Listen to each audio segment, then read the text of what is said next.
Fetch is like very simple. That's why I think it's gonna be doing pretty good. As like users want to like implement more of like ChatGPT like stuff to their everyday like platforms. If we have another option that is decentralized, unlike OpenAI's ChatGPT or Bard's, that's great market advantage. Decentralization is like one of the key principles of the internet, of anything that we use today. It just so happened that early on in the stages we didn't have the technology for that to exist. That's why more centralized companies popped up during the early development of it.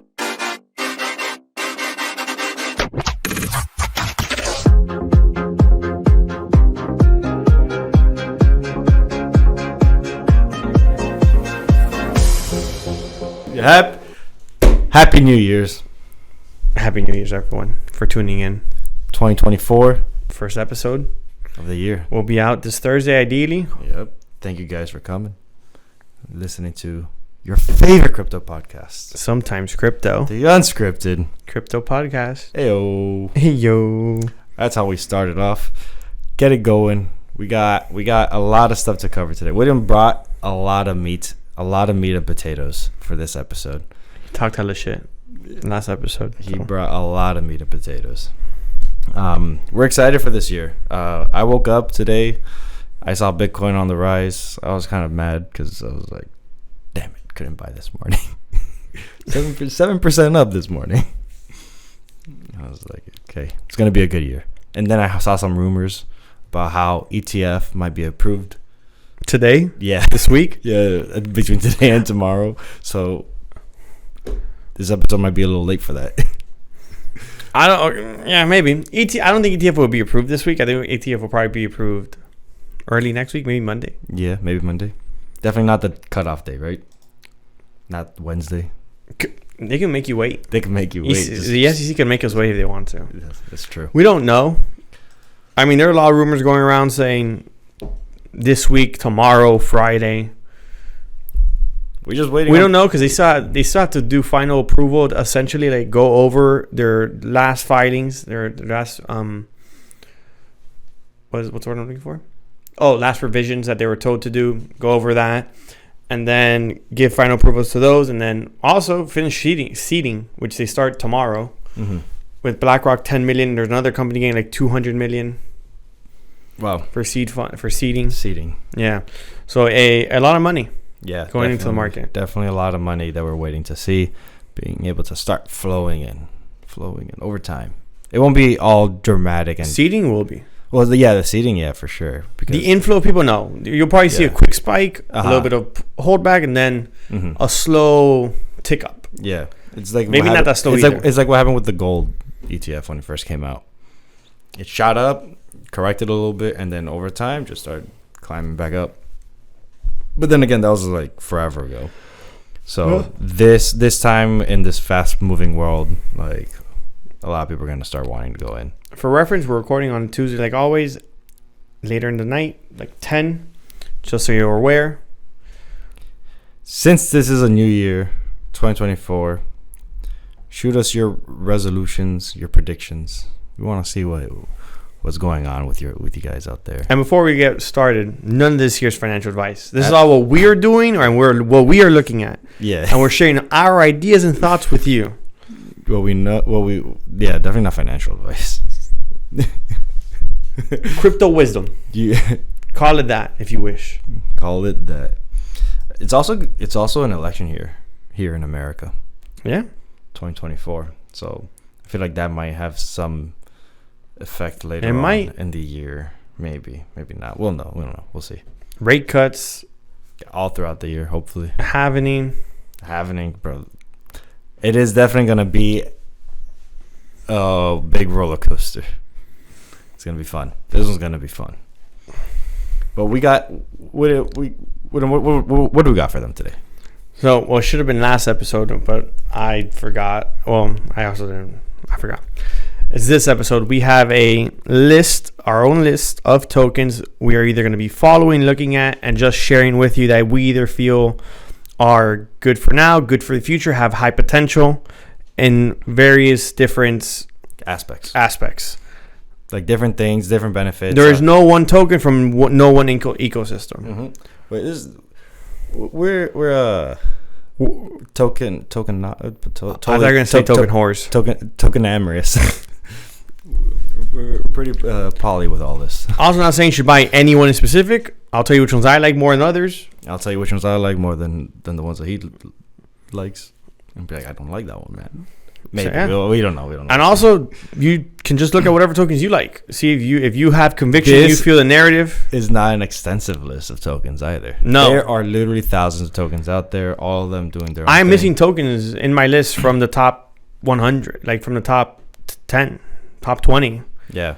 The top 50. Like, I don't have tokens from in there that should be on there. I don't have Cosmos, and Cosmos should be there. That's just because you don't want it on there. No, it's just because I actually like it's just too many. It's just too many. You also gotta pick the ones you want to go with. That's true. You can't really see all the tokens out there. And if you do, you just gotta be pick whatever you want. Yeah. So by the way, I do think Cosmos will do good as well. Like I also like Cosmos ecosystem is interesting. I have a Cosmos ecosystem token in the list. I just don't have Cosmo itself. Just putting it out there. Mm-hmm. Yeah. Oh, what are the disclosures that we need for this besides this isn't financial advice? Do we own any of these coins? I do hold some of these, not all of these. Assume we own all of them. You can. I don't assume that because I don't own all of them. Right off bat, we hold Bitcoin. I hold Sol. I assume you hold some. Yeah, I own Sol, Stacks. I hold Kujira. I hold Casper. I hold Phantom. I hold XRP. Some Aave. I hold Chainlink. Helium, Phantom, File. I held some File. I sold File a little while just recently. I hold Doge in holding and in the future position. You said Cosmo you don't own, but I do own some. I don't know Cosmo. I'm saying it's a token I like. Of course. XRP. I own some of that right now too. Yeah. Solana, Bitcoin, We hold a few. The good amount of this stuff. Ideally, I want to hold more of all of these. Oh, I hold Pith as well. DYDX. I held some. Well, no, I held in the futures. Okay. So we hold a few of these tokens. Yeah, but also not an extensive list. And also we don't hold huge bag. Well, I don't hold huge bags of these. Some medium size, small bags. I just thought of it. Small bags. I'm gonna stay humble real quick. They're not even medium. Medium's like small bags. Yeah. And then which hopefully will be big bags. Hopefully we'll get bumped. Yeah. Just be clear on that. Yeah. So this is just it looks like a solid list. Well, we're gonna go through it, see what's up. I'm gonna be clear. Alex didn't make a bigger list than what he said he would. No. Like he said he would. Which actually you can go back, Alex, and check it out. It's not there. It's not there. You said, yeah, I'll probably add a few more to my list. Okay. And then wasn't there. Nah, I knew William was gonna come over here with the meat and potatoes. I was gonna let him cook. I was like, William's gonna cook it. Yeah, you think we got it? You think we got it good with the disclosure? Yeah, not financial advice. We hold some of these small bags. We will be buying more. I will personally be buying more into these. Mm-hmm. Some of the ones that are on this list, maybe not. It will change. Can I throw in a quick tangent really quickly? Did I send you that disclosure from the Two Brothers podcast? No. The very famous brothers everybody hate. I have no idea what you're talking about. Andrew and Christian Tate.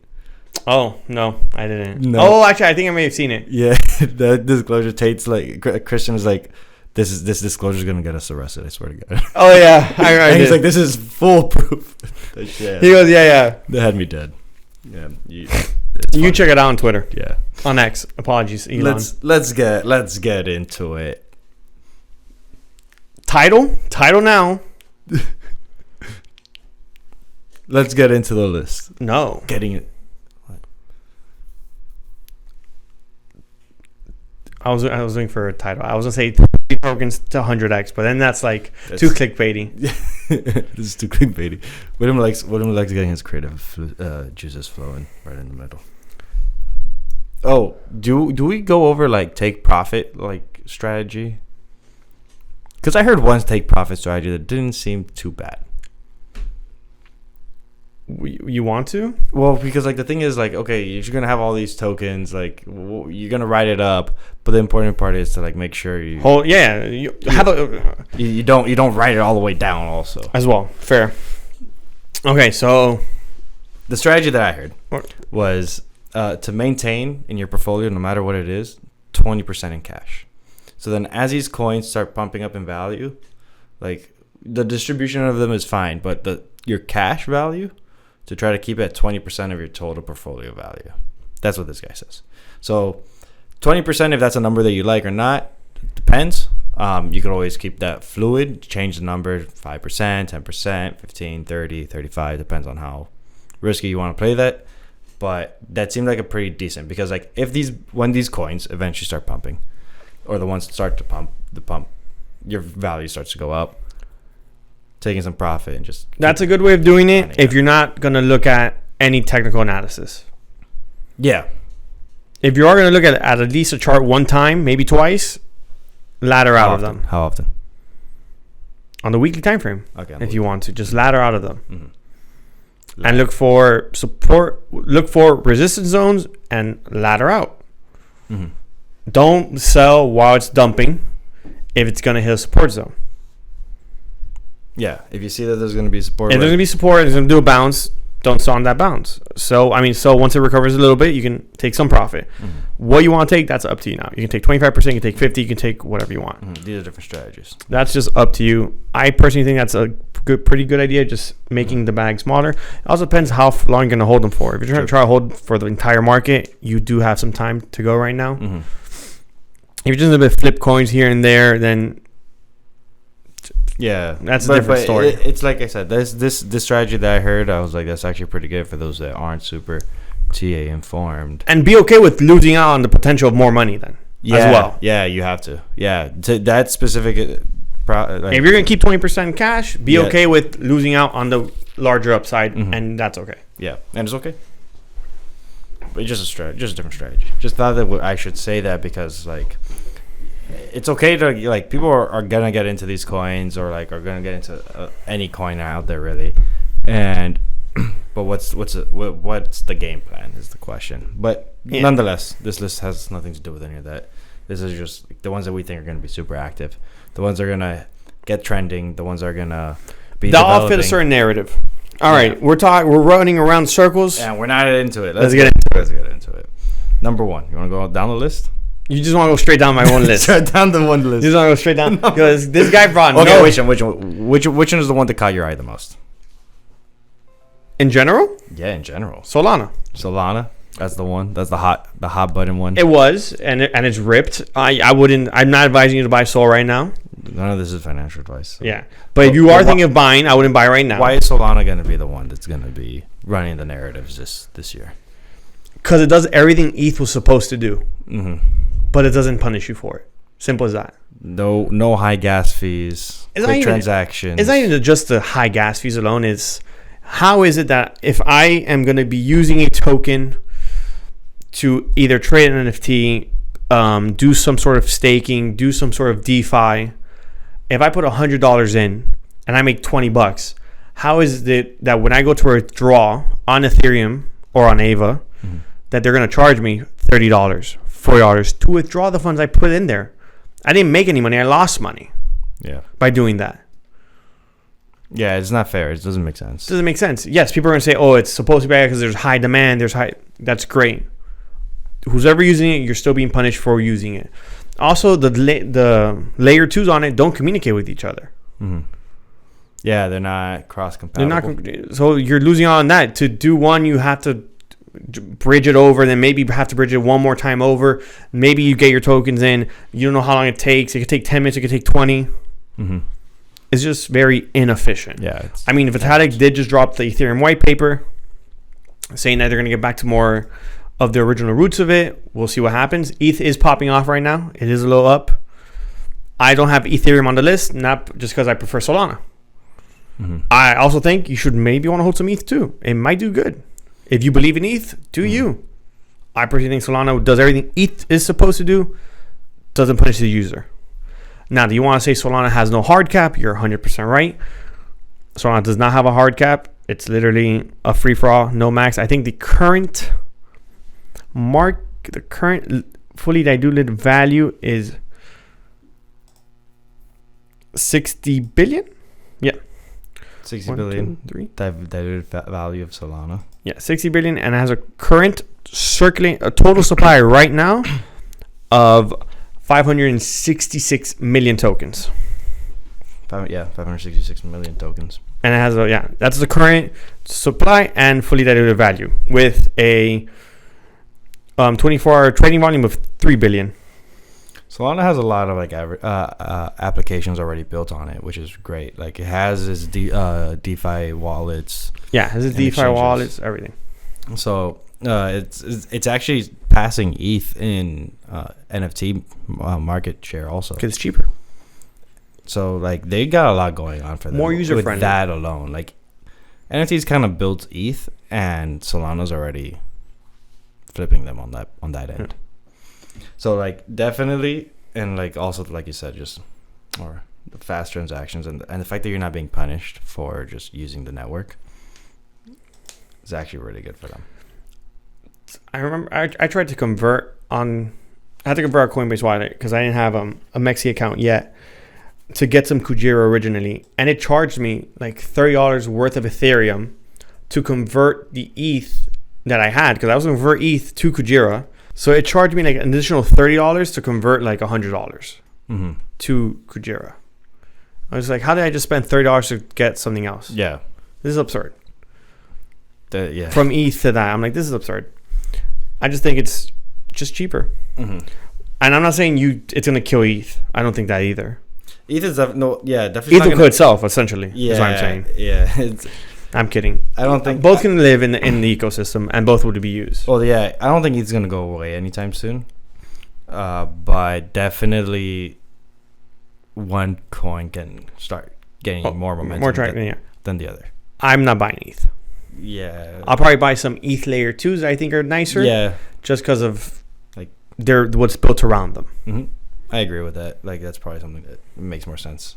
Benefit from that whole development of that specific token on ETH, but ETH as a whole, it does have a really good fight up against with Solana. Also, Solana right now is at $107. I wouldn't buy it at this price. No. Hold if you're thinking about buying and you're cool with holding it. If you buy at this price and you're cool with the price fluctuation, all to you. Or you can wait a little bit and see what happens. Get that little bit of that correction going down. Yeah. I mean, it's down. RSIs are still on the top, just so you know. Market is still overbought completely. Everywhere? Across the board? Across the board. I'll show you a quick little photo. Marlito, I'm going to send you this. You can show it. Market as of Tuesday today, overbought on the weekly time frame, all around the board. Oh, so you can see it. Oh, wow. Yeah, everything's overbought.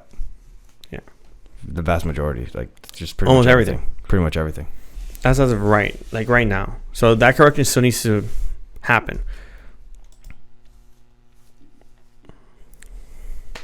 Yeah. No, Solana's got a good thing going for it. I think it's definitely gonna be one of the ones that we're gonna perform. We're gonna be seeing a lot. It will perform, and it should do pretty good. I think there's another coin out there that we will be seeing a lot of though. What coin? Ava. Ava's partnering up with, or is it Aave? Avax. Avax. Avalanche. Yeah, Avalanche. My bad. No, you're good. I was like, Ava or Avalanche? Yeah. Avalanche is partnering with AWS. We talked about this a few episodes ago. They're gonna be partnering up with one of the largest like cloud providers out there, if not the largest one. So they're creating like products left and right to ship out. They essentially, their whole thing is trying to digitize, tokenize all assets. Any asset that you could think of, tokenize it. Deeds to cars, deeds to properties, legal binding contracts. Well, NFTs obviously, but I think just as this ETF approval comes around, AWS is gonna start pushing more of Avalanche type products on their platform, and we know that for a fact Amazon has the largest consumer, not just consumers out there, but like returning consumers. This with just a small fraction of Amazon's client list, Avalanche will start to take off. So I think it's sitting pretty good, $40 right now. But like you said, everything's overbought. Don't think it's worth buying right now, seeing as its all-time high was at 150. About 150. No, 140 something. Can't see it right now. But with $100 upside from previous all-time highs, I think there's a lot of potential. Although definitely I don't know if it will hit as hard as Solana or be getting all the names from Solana, like from what's going on. But I think it's one of those that I think is definitely one that I'm glad is on this list to be looking at.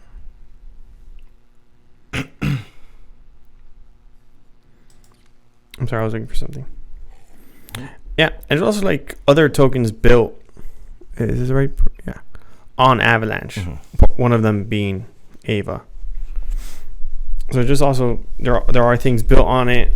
It's a good layer 1. It's good for scaling. It doesn't have the drawbacks of ETH neither for scaling purposes alone. Which one's Ava again? It's a DeFi protocol. DeFi? Yeah. Like a decentralized exchange? No, it's a liquid staking pool. Okay, liquid staking pool. Yeah. Okay. If I'm not mistaken. Yeah. Okay.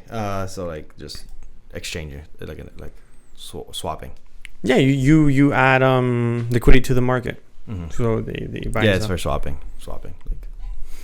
Okay. Yeah, it's just expensive because it's on Ethereum or or you send it with Ethereum, it's cheaper. I think you can probably send it with other networks for the token. So like if you send USDT in the Solana or in one of the other networks, it can also be cheaper. Okay, like I realized that we used to talk about Polkadot a lot about how it's cross-chain compatibility, but that's just mostly. It also doesn't work good. Yeah, it's not. It hasn't been working good. It's not. It hasn't been performing the way that they said it was going to. Yeah, that's the only reason I didn't have Polkadot. I still traded it. I'll trade it, but I wouldn't hold on to it as a narrative. Yeah. Itself. Yeah. You think the narrative trading is like what really gets the ball rolling? Yeah. Narrative, what would be either popular popping would be the thing. Yeah.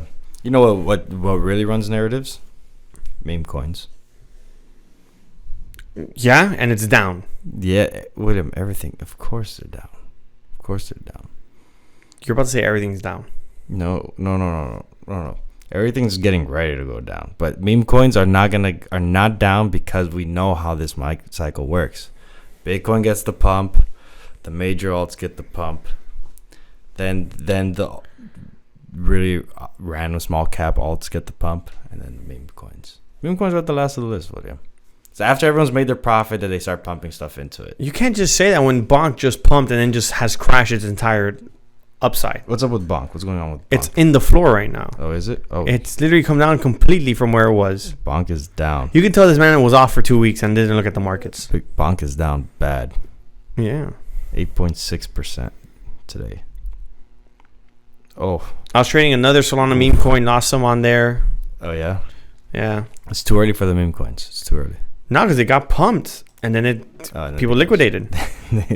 That's the thing with those small caps. You get caught with your you get caught with your pants down. Yeah, that do be true with them. That's why I typically advise people to stay away from them. Just too high risk. Only meme coin I buy is Doge. Doge. Dogecoin. Why?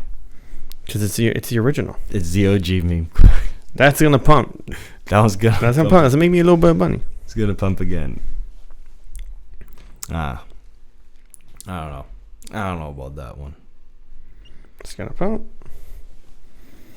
That's okay. It's okay. I'm in a nice little futures position. I'll wait to see what happens with it. he's like, we'll see what's up.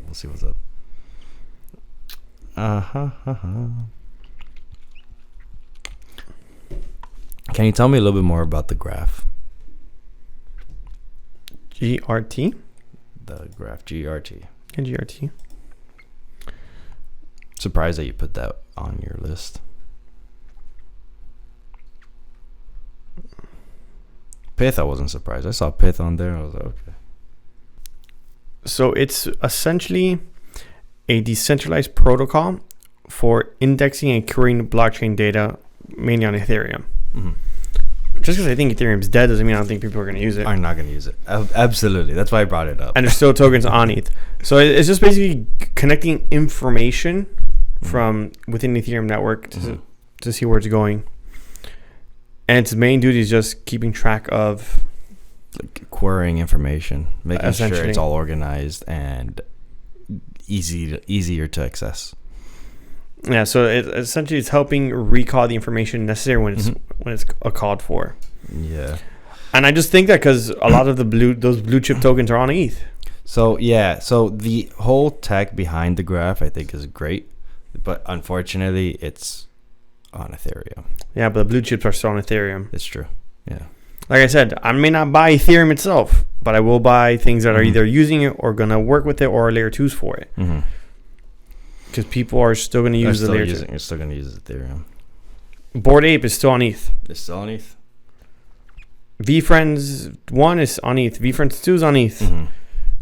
Whatchamacallit? CryptoPunks? CryptoPunks are on ETH. They're all on ETH. All those, I still think a lot of blue chip NFTs, the big ones, may still be on ETH. They'll stay on ETH? They'll either stay or continue to be built on ETH. And those smaller NFT projects will probably be built on Solar and other networks. Well, like the thing is, ETH was labeled as a commodity, so yeah, it has that protection behind it. Like it's already seen as as one of those assets that just can't be controlled by a central authority. Some people would disagree with that, say that ETH is super centralized, mostly because of like where the majority of their validators are located, but that's besides the point. ETH just having that whole thing of like it's a commodity makes it really, really worthwhile for people to stay using ETH. And I think that's one of the main like factors that keeps it rolling good. Yeah, that's why I have GRT on there. Just because as ETH use continues to rise, GRT will just naturally continue to rise since it's supporting a thing of Ethereum. And also just what it does is useful. It's needed. Yeah, it's just a good. So what it does itself is good, and it's a narrative that may run either way. I feel like it will start to it's pump. Up. It ran already. It's up 20%. More when the AI starts pumping also. As well. That's part of it too, because it also will help delegate that information. Yeah, because the whole AI narrative I think is going to be very big this whole this cycle. And having something that lets you organize information,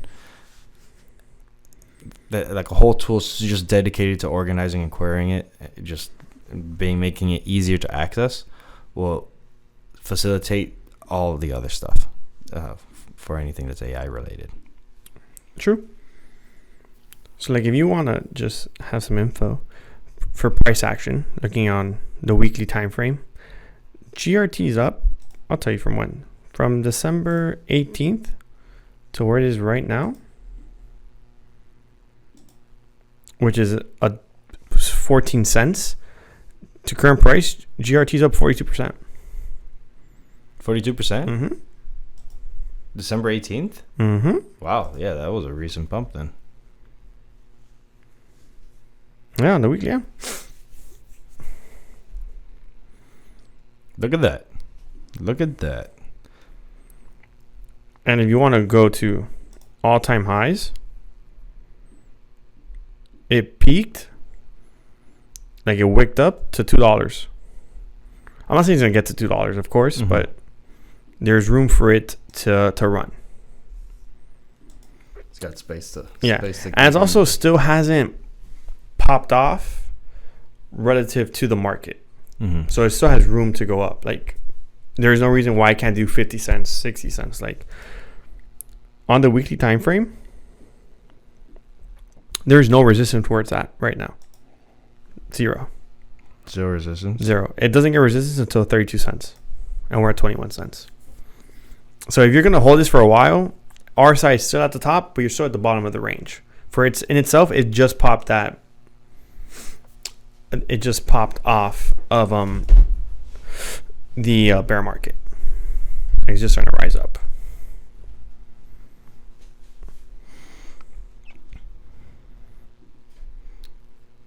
Yeah, I'm trying to see if I could get some like video of the graph page to see if we could throw it up on the video also. That's what happened earlier, where the audio started playing. It was like just. Oh, is that's what we were recording? Yeah. This guy. I had to delete that video though, so I like panicked. I was like. But yeah, no. Which one? I'm surprised you didn't add Fetch to your. You had it. Yeah, that's all I was surprised you. So why would I add it? True that. True that. The one I didn't add here, which for AI was Tau, BitTenza, because I just forgot about it at the end of that there. Which is a AI token. BitTenza. Tau. TAO. Tau. I've heard of Tau. Yeah, but I have Render. You have Render? What's Render? I don't think I've heard of Render before. It's an AI token. Render's an AI token? Not so. And you should have heard of Render. Not so much an AI token. It's essentially is a AI for training and interface jobs. Like it connects all of it. 3D modeling, I think what it was called. So like one of it, 3D modeling? Yeah, I'll read it to you. Okay, that makes sense. Like one of the use cases. One of the use cases, virtual production, integrates live action with rendered 3D environments for filmmaking, expanding creative possibilities. So okay. Wow, that's actually really cool. Yeah, that's one of his things. There's also NFT and visual virtual assets.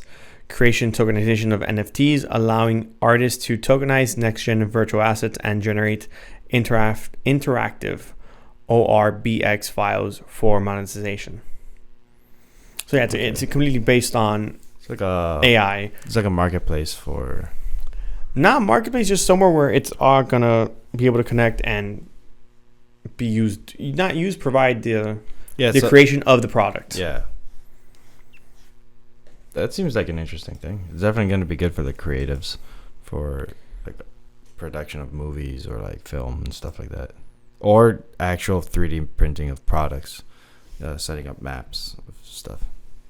I feel like that's something that we definitely haven't talked about like at all, but we'll say that for another episode. Just the whole like 3D modeling and printing. It's industry. That whole industry I think is going to boom. Yeah, so right now essentially like you can integrate AI into it to accelerate like it's the process of creating. Of like rendering out like new models. New visuals and new everything. Yeah. And it's like a tier system, so you pay for the service they're going to be providing with it. Oh, okay. Because it's a service. I need to look into it because I don't understand why so it's like its own chain. I don't understand the whole thing. It's like, so is someone like providing rendering capacity? That's what I want to figure out. I'll look into it. But it looks like I feel like AI. So the architecture is off-chain rendering network, involves creators, node operators, render network, and vendors. GPU nodes contribute processing power. Yeah, that's what I thought. That's exactly what I thought. Blockchain layer handles payments via render and escrow contracts, assuring transparency and variability. Perfect. Yeah, that's makes sense. If you're gonna be using anything AI related, it's CPU power. It is. We need CPU to power the algorithm. Are you gonna lend us some of your space, or sell us some of your space? For that, I'm willing to pay X amount for some CPU power. That's what I like about blockchain. It lets you utilize the actual like resources of your computer, and anything that's not being used, instead of it just sitting there, you could make it worthwhile and make it profitable, like create like a type of thing. But yeah, you asked the question. I asked you what Fetch was. Fetch, yeah. We're talking about how Graph is used to organize data. So yeah, Corey's. Corey's, yeah, for Ethereum. on the Ethereum blockchain. For the Ethereum blockchain. Yeah, Fetch is AI. It's supposed to be like an assistant of sorts. Nothing super high demanding tasks. It's not calculating algorithms or creating code. It's more so like, it's like a plugin that you plug into your app, and it will be like an assistant to whoever your customer is. Lets you like, let's say we're both trying to buy airplane tickets to a flight. And we say, we're trying to go here. We're friends. Like, find us the best flight that we could find for the best price and that both of us could fit into. And then Fetch, like the whole process would be like, okay, find you the best flight and do things together. To scheduling restaurant appointments, it's like an assistant type thing. Yeah, so it does basic tasks. Yeah, essentially. Very basic tasks, nothing crazy. What ChatGPT could do. But then it's like a plugin for the applications itself. So it's more so not on the client of the product would use it. The actual client of Fetch would be the application, the company that's installed it as like a plugin for their like user experience.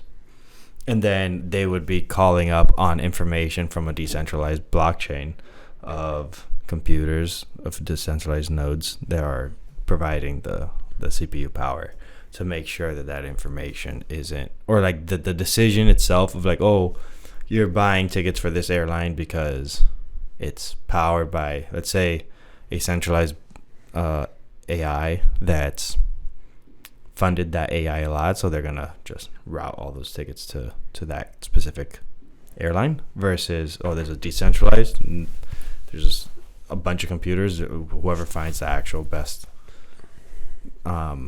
price or will end up ultimately making the information correct. And it just tells you, this is the best price, or automatically purchases it, for an example. No, I don't know if I think that depends on like what the application wants to do with it. Mm-hmm. Whether it just shows you and then you confirm, or if it's like, do you trust it endlessly and let it confirm any purchases or any of those tasks immediately.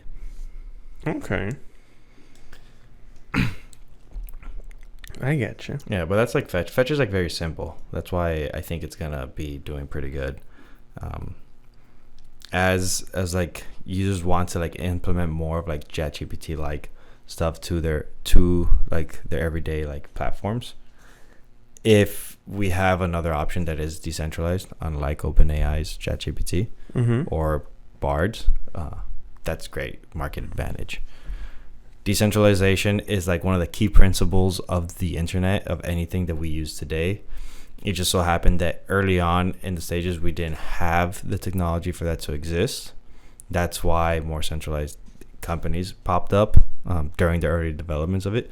But the cypherpunks that wanted the internet, that fought and like developed the internet, they wanted everything to be decentralized.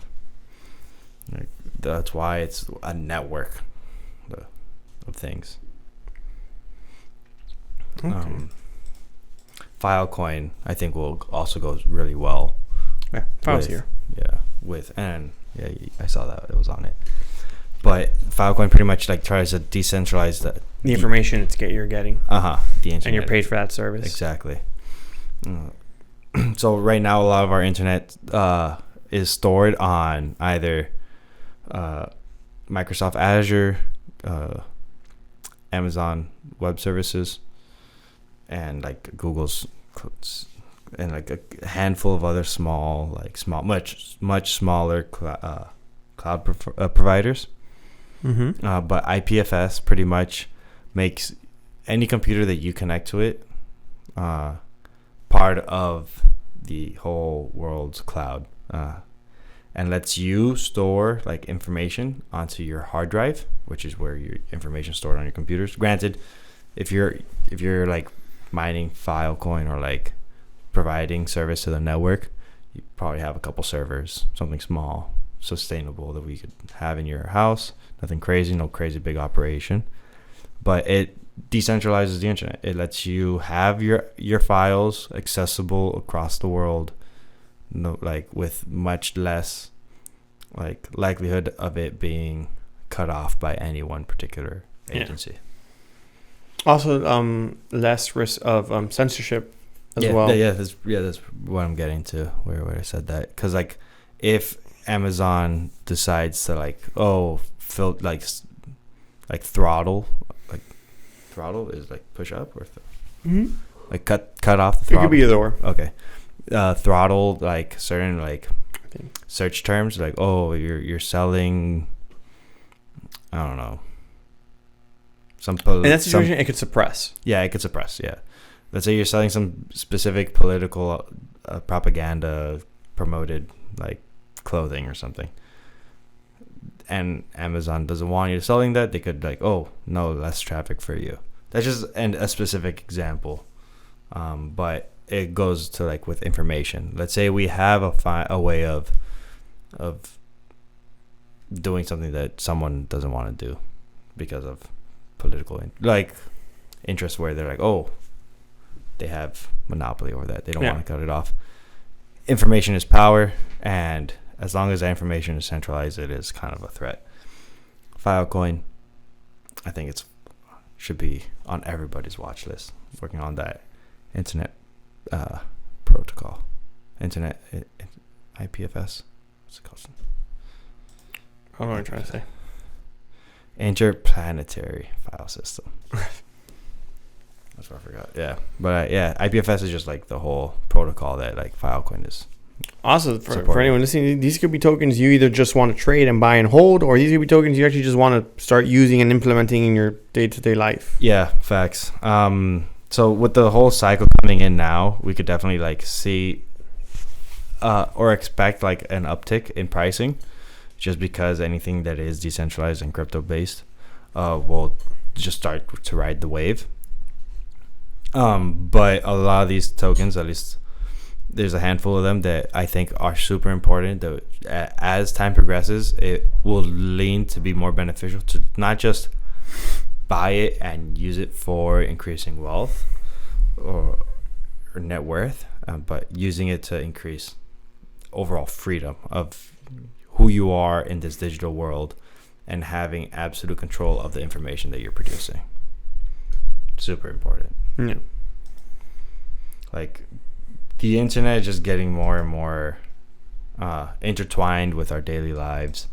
There's terms coming out like Internet of Things that is not slowing down, like crypto assets, blockchain, what's it called, artificial intelligence, social media. Like these are all things that are just very internet heavy, and a lot of them are centrally backed. So just a decentralized version of it goes back to the core principle of what the internet was when it first came out. Like this other coin that we have on the list, DYDX. I thought you were going to go to Helium. To Helium? Oh, Helium would have been also a good one. I just felt like that was an easier transition to go to. But yeah, you can go to DYDX. Yeah, so DYDX is a decentralized exchange. Correct. We talked about centralized exchanges like Binance, like Coinbase. I think we talked about decentralized exchanges too. And we for sure talked about decentralized exchanges. But essentially it's just another exchange where you could buy and sell tokens or any asset that's tokenized in a matter that's decentralized. There's various people are participating and making sure that orders are being taken and placed fairly and justly, and that when they do take place, they're finalized and cannot be undone. Like there's no going back arbitration period of like 7 days. We're like, the trade isn't going to be settled for 7 days because We need to wait and make sure that everything's No, this is no. done It's like immediately. we conducted business. Business has been conducted. Done. Keep it moving. Because like the thing is, when it comes to arbitration, like it opens up to a lot of fraud. Where like, oh yeah, we do this transaction. Wait later on. Oh, it looks like you got your money, so you stop looking, and then I go back to that arbiter and say, hey, nah, this never took place, and then the money comes back to me. It's like the double spend thing that Bitcoin's proof of work tries to go against. But there's different proofs now. Like proof of work isn't the only consensus mechanism.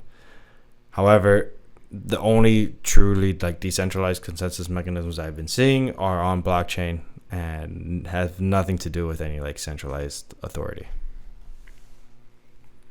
But yeah, DYDX, ETH based. You get on there, start. So like one of the purposes of having this DYDX is like governance on how the protocol works, on like how much fees should be done. If you own fees, what's the charge they're gonna charge? So if you own some DYDX, you actually get like a dividend of sorts from the fees that were created. But then you also, I think they have like a loyalty type reward system, where like if you're what's it called? If you're spending a lot more, or like doing a lot more trades, you get higher fee returns later on. So it's just cool how they allow you to. It does have a maximum supply, and the total supply is, max supply of 1 billion. The circulating supply of 270 million. So about 3/4 left of its circulation to open up. But they just started releasing like new products on their platform, different things. I think it's worth checking out. If you're in the United States, you cannot access it without using a VPN. We're not telling you to use a VPN either, by the way. Yeah, we're not telling you to do that. We're just saying. But you could buy the token, you just can't access the platform, the exchange. However, if you want to use and test it out, you will need a VPN. Yeah. Or travel to another country. VPN is more cost effective. Yeah. And also, if you're in crypto, you should just be aware of using a VPN. Just, be aware of scammers and everything else. Just protect yourself. An extra layer of protection. I'm always on a VPN now. Always on the VPN. My VPN is always in somewhere else. But the thing is, it's always good to have VPN on, no matter what, even if you're not spoofing your address. Just to protect yourself from scammers and everything else in regular life. VPN is like standard practice, like very common for protecting yourself and your information. Also, that's just a decentralized exchange on the Ethereum. DYDX specifically. You can look for others that are on Sol, on Cosmos, on all these other exchanges. They would be popular. They'll probably have less fees because it's they're cheaper to use. Correct. Yeah. Cheaper to use than Ethereum. I'm looking into Solana. I forgot the one that Sol has. Solana has to have. I don't even want to say that because I think that might be wrong. But I like DYDX's stuff, and I'm just trying to look for an alternative to DYDX on Solana.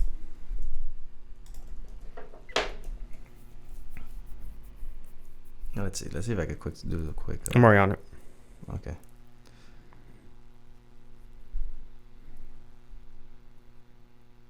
Oh, so DYDX, yeah, so DYDX does have their own chain now. It looks like it migrated. Yeah, it migrated. That's what I wanted to look for. The DYDX chain. Yeah, so it has its own chain. I thought for a second that it switched over from ETH to Sol. It didn't? So hold on, let me do this. No, it's its own chain. It's like it's completely its own thing. It's not on Sol.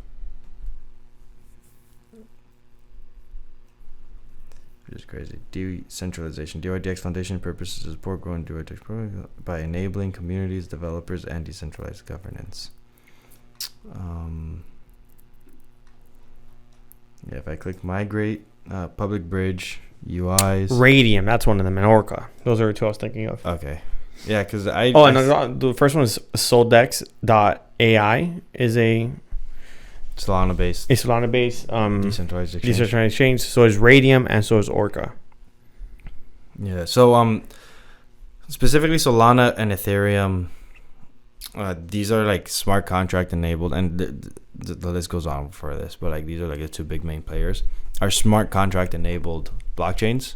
So a lot of things that are just built on them are considered decentralized because there's a whole chain that's working to secure that network. And like a lot of these decentralized exchanges, or like a lot of the decentralized apps or dApps, are just built on top of them. Cardano, Avalanche, Chainlink, Filecoin, what's Caspa? It's a layer 1. It's a layer 1. Avalanche is a layer 1 too.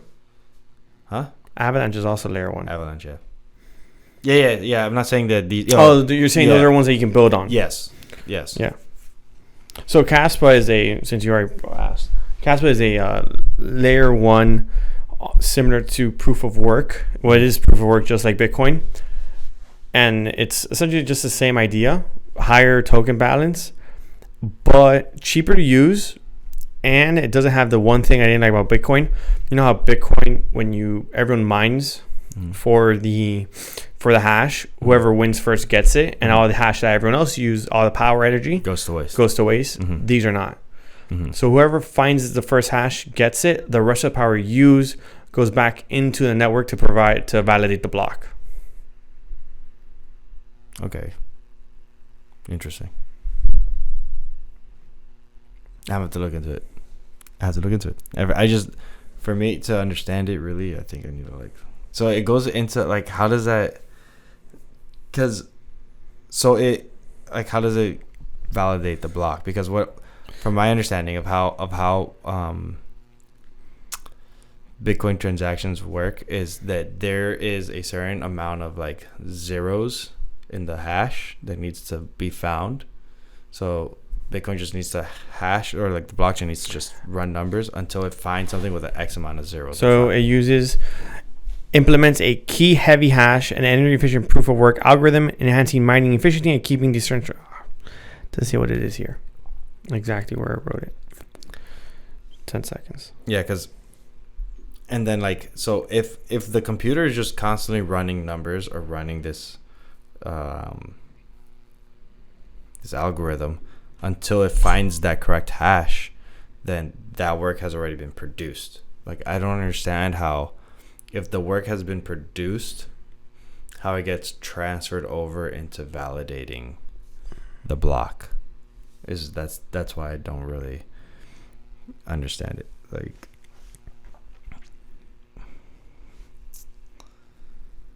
but I like that it is a proof of work mechanism, because we don't see too many of those nowadays. Everyone wants to do proof of stake, or you brought up the other one. I just like alternative forms of verification. So read here to here so you can understand it. Okay. No, it's not going to be there. Oh, no? No. Okay. Caspa. K-heavy hash is also amendable to future optical mining systems, which have the potential to utilize even less energy. In addition to utilizing an efficient algorithm, Caspa block DAG, or DAG, does not waste any blocks, thus conserving energy. Each Caspa block and the chain contributes to the network security, and none are discarded, as opposed to Bitcoin and many other proof-of-work blockchains that regularly dispose of significant amounts of computational power when duplicate blocks are encountered. Oh, okay. I see what this is talking about.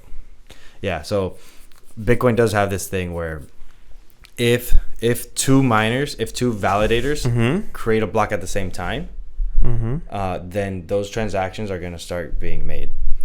And then in Bitcoin, it's like whichever chain has the longest, we create like a soft fork. It's like, cool, we have this chain, and then soft fork, 2 transactions were made because both validators were able to validate them. Yeah, at the same time. But now as these blocks are being distributed, other validators are going to start working on the next block. And then there's a possibility that 2 blocks get mined more or less around the same time anyways. But until these 2 forks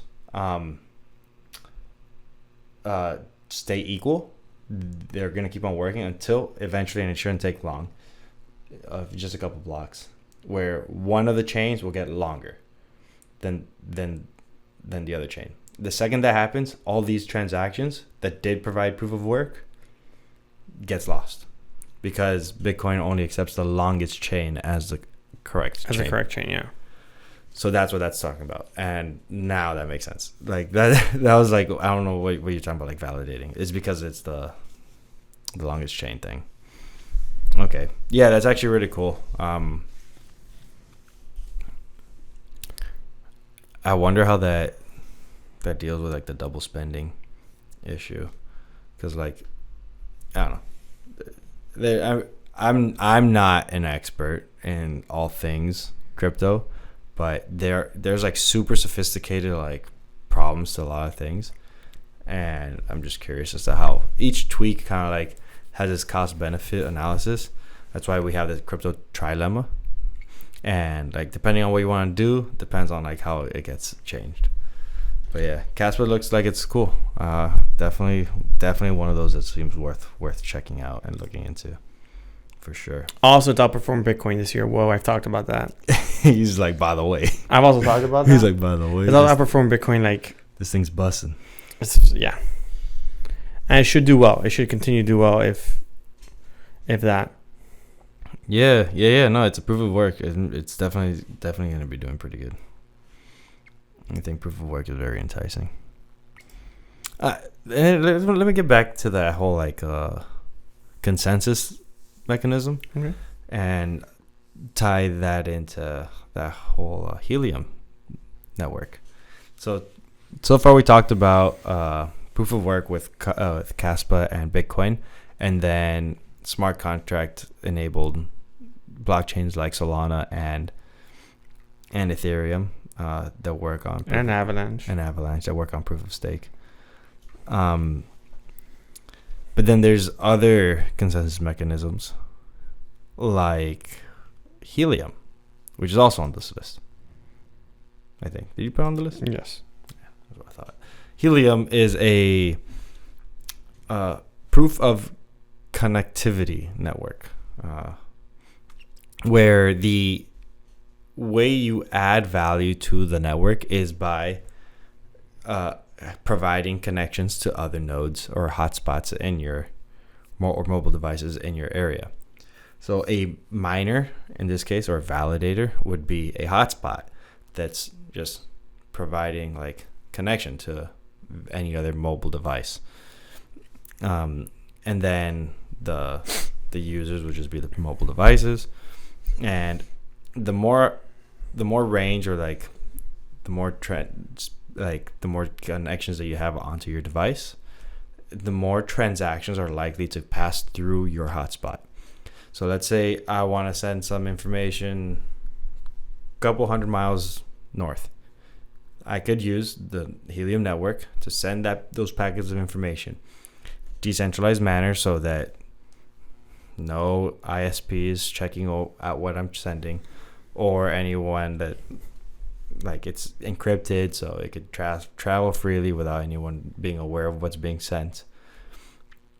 And then each hop that goes over there, I just pay a little bit of the Helium network to get over there. Just going back to that whole decentralizing the internet. Yeah. Also, Helium is a decentralized connection network connectivity service. Yeah. Because they also provide cellular service now and data. Mm-hmm. Yeah, that's a new feature that they've been working on, and they partnered with T-Mobile to do so. I don't know how they're working with them to do so. So there's the Helium Mobile. Yeah. That's only available in like Miami area, South Florida, because it's growing. It doesn't cover a lot of the areas that I'm in, unfortunately. Like, I don't know how that works strictly, because like I was looking at it as like the airport, south of the airport, and then like South Beach. Mm-hmm. So then I was like, okay. Yeah, it's still a growing thing. It's getting there. Mm-hmm. It'll get there. Yeah, for sure. It definitely will be. So actually, around my parents' neighborhood, there's these 5G? Yeah, that they started building up. I was driving around there the other day, and my dad's like, "What the heck is that?" I was like, "It's a 5G tower." And he's like, "Oh." It's like, "Why does it look like that?" I was like, "It's that's how they look." Yeah, that's their face. Yeah, I was like, "It's just how they look." And then I was like, "There's another one down the street if you keep on going." Actually, he's like, "Really?" He got surprised by it. But yeah, 5G is. I saw this video of like some guy doing surgery on a banana with 5G. Sorry, completely random. But yeah, Okay. that information is going to be sent over long distances at extremely fast rates. I think the helium network also enables like I guess it's data, audio, like It's calling. Yeah, but like the other one, like radio type. Radio waves? Yeah, but like not radio waves. It's mostly data. If I'm being honest, it's mostly like data. You got me on that one. Yeah, it was. I was reading it and I was like, this. I don't know. Forget what I just said.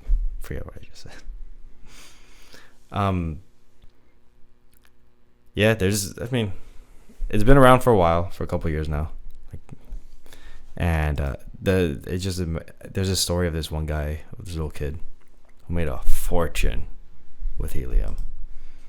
He made a fortune. He was like, let's hand out devices to everybody for free. Oh, he took 30%. I mean, He took 70%. He gave them 30%.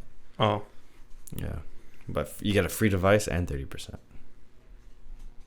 Of whatever's made. He's like, you don't even need to do anything. You just plug it in. fair enough. You just plug it in. How much? Well, and it has to make enough to cover electricity. Yeah, that's what it does need to do. It needs to be able to cover electricity. But like you start plugging in a bunch of devices, a short area, like things will start moving. And then some of those people would get on board and be like, what the heck is this device I just plugged into my house? Yeah. What's our time at?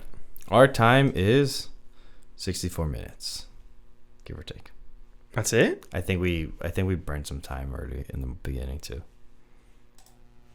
But yeah, Okay. let's shoot for like two more. Two more is easy. Two more. When it was like two more, it's lightweight. Because two more we haven't covered these, and these are very important. Okay. Would be Chainlink and Pith. Okay. They Yeah. essentially both do the exact same thing. Oh really? Yeah, they're both oracles. Okay. What's an oracle?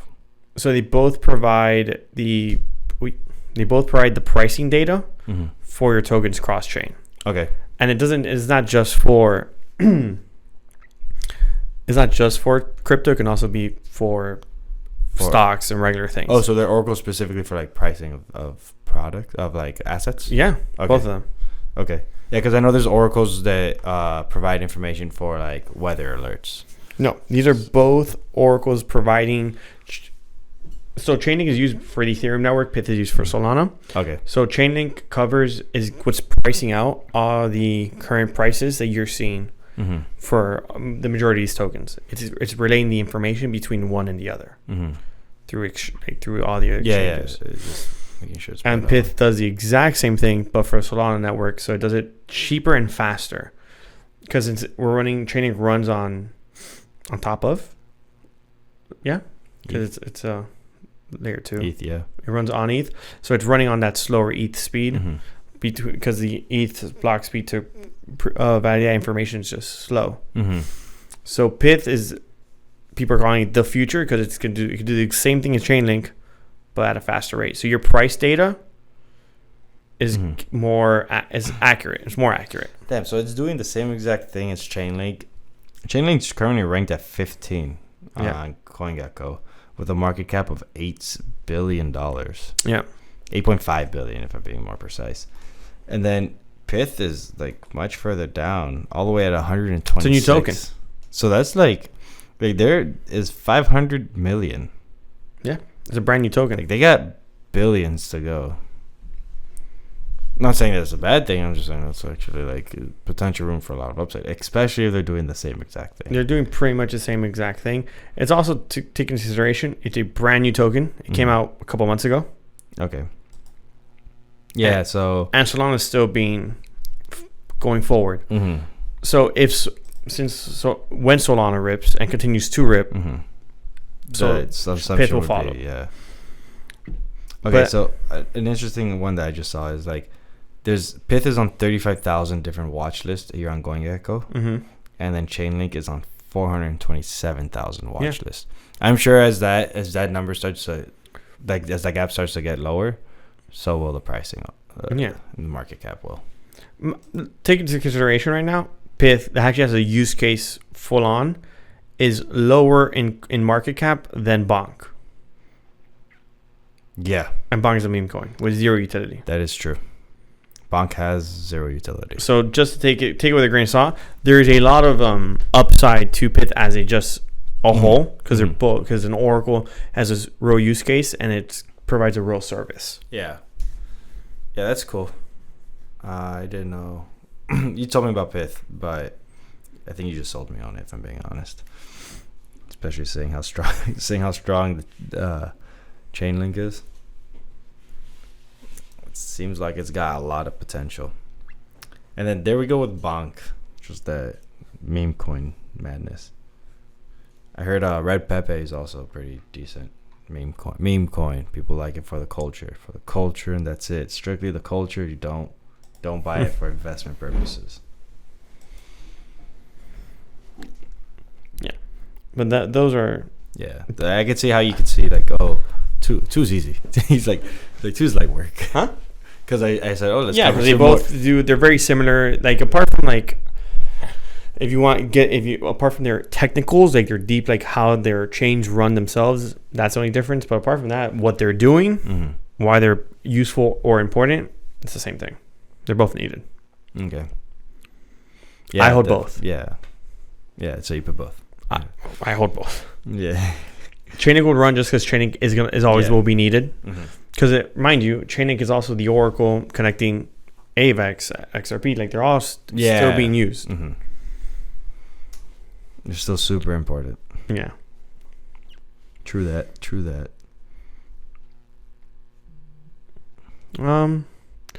I think we can wrap it up with these two if you want, or we can do whatever. Stacks. STX. We talked a little bit about Bitcoin. We really haven't touched Bitcoin just because so everyone should know. Yeah. But Stacks. What's Stacks? So Stacks enables like smart contracts for Bitcoin. It's kind of like a layer 2 for Bitcoin. Not kind of. It is. It is a layer 2. But I think my opinion on Stacks is a little changed now since BRC20 is coming out and Bitcoin, it kind of can start supporting smart contracts. But nonetheless, Stacks just uses the ability of being off chain to Bitcoin and using the minting process. Like, you need to provide proof of work to mint a block of. You need to like burn some Stacks to get some you need to burn some Bitcoin, send some Bitcoin to the Stacks protocol to be able to mint Stacks. It's a whole process. It's like, I think it seems fairly decent, and works for enabling smart contracts on the Bitcoin blockchain. But like I said, now that these like BRC20 tokens are coming out, I don't know how well it's gonna be doing. We still got a long ways to go for that whole thing to be developed. But it definitely does already have an ecosystem, something built on it, and that they have like a handful of accelerators where constantly running hackathons and then funding those people to continue developing on the Stacks. For the most part, every token we're giving, people are working on them. Yeah, for sure. There's active community in it. Engineers. People are using it. They're trying to create utility for it and this, and you know. I also put Ordi which is just a BRC20 token itself. Oh, okay. You see, I didn't like Orti's a BRC20. Yes, but essentially, it's not really anything. Like I couldn't find much information on what it is. Like it's not really a chain on its own. Mm-hmm. It's just a token built off of Bitcoin. Okay, 21 million. I see in circulating. Total supply. It's 21 million market supply. So Orti's 54 on the list. Yeah, there actually isn't that much information on this. There's nothing. What is it? What's up with this? Like I tried looking for it. There isn't much of anything on it. Okay, so Ordinal's price is at $83.12. Ordinal's price today. Oh, there's just a. Yeah, that's just telling you what that is. Oh. So essentially, all it is, I'll read it to you. Ordi is a BRC20 token built on Bitcoin's blockchain using Ordinal's protocol. It was developed by whatever. Protocol allows data like text, images, audio, and video to be written directly to each Satoshi, the smallest unit of Bitcoin. Ordi serves as the inaugural token showcasing the new possibilities enabled by Ordinal's protocol, particularly in the creation of trading NFTs on Bitcoin. Yeah,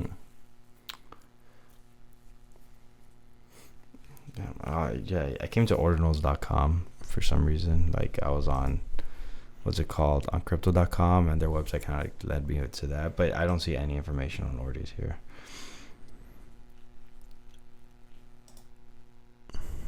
Okay, interesting. No, it's a meme coin essentially. Is it? Yeah. Is it? What are Bitcoin Ordinals BRC20? That's crazy. Yeah, it's already follows the BRC20 token standard created in response to the rise of meme coins in 2023. Okay. Bitcoin meme coin? Yeah, pretty much. It makes you feel better. It's the most expensive meme coin there is. Yeah, I mean, $83. it's backed by Bitcoin essentially. My last token. That's a meme coin I could maybe get behind. Yeah. So I would want to talk about ADA, Cardano. Mm-hmm. It's just a layer one doing the same thing as Sol and everyone else, just cheaper. It can still pump a little bit. There is somewhat future for it. I just don't know why you want ADA if you have the rest. Mm-hmm. Also, watch out for it just because it is fairly cheap. Yeah. It still has room to grow. I see where you're coming from with that. Like its market cap is pretty, like not the market cap, but like the price of the individual coins. The price of the individual coin is low, and it's not like people are not using Cardano or ADA. Mm-hmm. $21 billion market cap. Yeah. It's number 9. It's pretty high up there. Yeah, no, it's top 10. Mm-hmm. It's a great token to hold, use, and everything else. Like they just recently, last year, the year before, they enabled smart contract building on it. So they're still building that ecosystem out there. Whether or not it will outperform the rest is in the air. The market will run. It's a token you can either make some gains, or if you like, you still use. The reason I talked about it is just so I don't forget about it. Main one I really want to get to. Then after that, you can do whatever you want. Kujira. Oh, Kujira? I thought you were going to go with XRP for some reason. Nah. I own XRP just to own it. They're whatever to me. They won the lawsuit, which is good. Dude, it is good for them. For the market. For the market.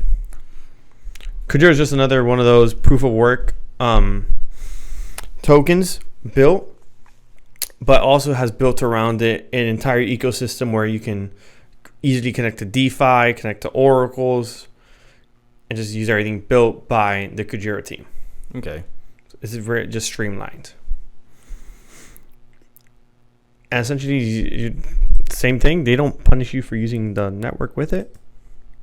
So there's a lot of hope, potential for it as well.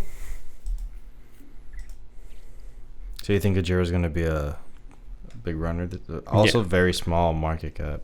It's also a proof of work token. Okay. Where, as you can tell, like kind of stream away from that proof of stake. Mm-hmm. Yeah, the proof of work concept is actually super important for the whole commodities thing. Yeah, so essentially, like Kujira's goal is to be tech friendly to non-tech experts. Okay. So be able to have that wealth distribution everyone talks about with Bitcoin and everything else without that high barrier to entry of expertise. Yeah, true that. I do feel like Bitcoin just has so much depth to it that it does make it almost like unfathomable for a lot of people to get into it, because it's just so much information. It's kind of overwhelming. So if Kujiro's like value prop is same thing, less overwhelming, that's a good value prop with an ecosystem built around it to do everything. Like it has Orca, a public marketplace for liquidated collateral, has Fin, a Cosmos first decentralized permissionless on-chain order book style token exchange, has what's called Blue, a central hub for ecosystem housing functions like Kuji, dashboard, staking, governance, voting, swapping, network bridging, and rewards claiming. Has another thing called Finder, a tool to access historical data on Kujira blockchain. Has USK, a decentralized stablecoin backed by censorable collateral. Has Sonar, an up-and-coming sleek Cosmos wallet available on various platforms. Kujira Senate, a governance mechanism enhancing decentralized, I don't know that word, regularity, something. Then has Pod, a staking UI built for Cosmos network, enhancing decentralization. Like it's just already pre-built with a lot of things around it. Yeah, it seems worthwhile. It seems cool. Very nice website. Very nice. Yeah, I thought you were gonna go with the XRP since they won that. Also, don't have Cosmos, but Kuji is built in the Cosmos ecosystem, just like Celestia that's on our list that I haven't talked about, also built within it. Same as Injective, which I haven't talked about. It's built on Cosmos. It's in the ecosystem. Okay. Like a layer one, like a layer one build, meant to sidechain. Yeah. Okay. Cool. Yeah, I think we went through a fair amount of these. Filecoin, Caspa, Stacks, the Graph, Fetch, Bitcoin. I mean, everything. Phantom. What's up with Phantom? Oh, yeah, that Phantom. That's AI, right? No. It is. What? Their white paper is not found? What is this? It's probably just a bad link.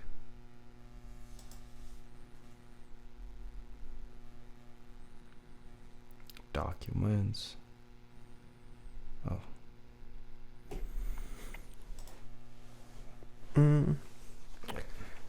White paper 2.0. Yeah, it has a new white paper out. I was like, what happened to their white paper, man? What's going on? Launching Sonic with a brand new virtual machine, improved database storage, and optimized consensus. Phantom Sonic offers a next generation experience for decentralized applications. Speed, security, scalability. There's speed, security, and reliability. I mean, it's kind of blockchain type stuff. I mean, at simplest form, it's literally another Sol, another ETH. That's kind of what I'm getting the vibe of. Trying to do the same thing. Also, much cheaper to get into. Like, to stake on Phantom to validate, you don't need as much. Like, to become a validator, if I'm not mistaken, you need 500,000 Phantom. Okay. Which I think current price is like 50 cents. Yeah, 49 cents. 50,000 Phantom, you said? 500,000 Phantom. Oh, shoot. $245,000. Yeah. And then to validate, that's one. And to stake is like, you can go as low as one Phantom. Okay. On the network. It's the same thing, but it's also... they have a lot of like apps on there. That's the other thing. It's really built But like they have like a lot of apps that are already built on ETH. Because it's an ETH. Yeah, Curve, 1inch. It's an ETH layer 2. Sushi. Like there's a lot. Kyber Swap, Matcha. The internet's much bigger than you guys think. There's the main web that all the normies use. There's the crypto web that the crypto people use. And there's the deep web. Stay out of there because it's dangerous unless you know how to use it. Yeah. So like those. Use a crypto web, guys. It's much better. For sure, 100%. Get Brave. Brave. It's a great web browser. William doesn't. No. But those are a large list of tokens. Like we went through a good amount. Yeah, definitely went through a good amount. Just keep an eye on them. I think those are the ones that are worthwhile. Listen. There will probably be more tokens to come out. There'll be more to see. Yeah, we might add. We might take them out. We might switch opinions. This is. You have to adapt. Like maybe the token that starts doing something you don't like. You just gotta change with the narrative. Change with what the way you feel in that moment. Here's what we're going into 2024 with. That.